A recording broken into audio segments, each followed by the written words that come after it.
6 Interesting Facts About Beloved Children's Books.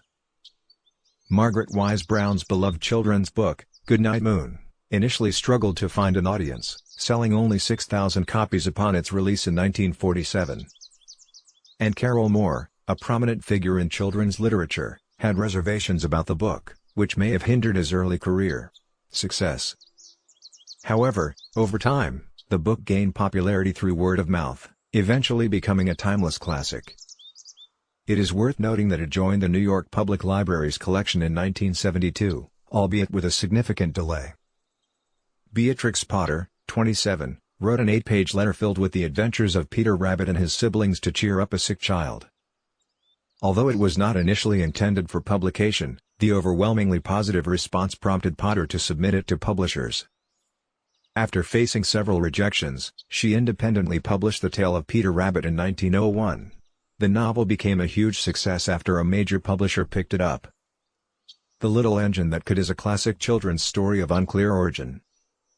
While Watty Piper is credited with a retold version in 1930, the tale's roots go back much further, and resembles a folktale. Records of the story go back to the early 20th century, with various adaptations published. The identity of the original author remains a mystery lost to time.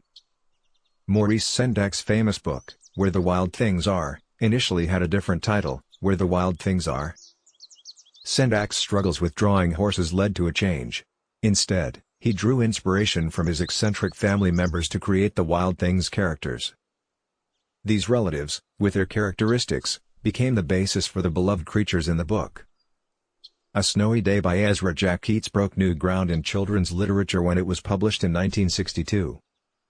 Keats used innovative mixed-media illustrations, using canvas, paper, paint and other materials to depict Peter's adventures in a snow-covered region. Urban landscape.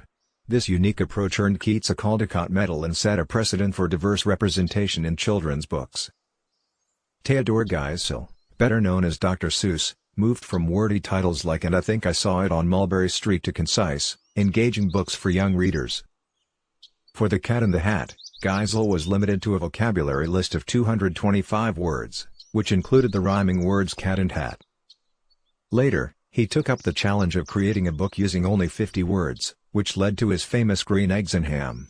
The author successfully met this constraint, winning a $50 bet.